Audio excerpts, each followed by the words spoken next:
Kat of the 2AHD Cat YouTube channel has completed the Silva challenge.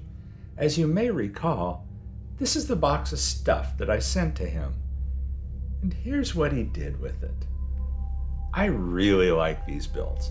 In particular, the top one really grabs me because for some reason in my mind lately, I've been thinking of a cross between the Roaring 20s and the post-apocalyptic world.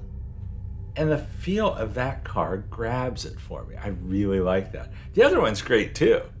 But as you'll also see in an upcoming boxing video, I send out another early classic type car in that one.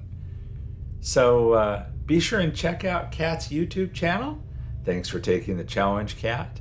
There are links to his YouTube channel in the description for this video.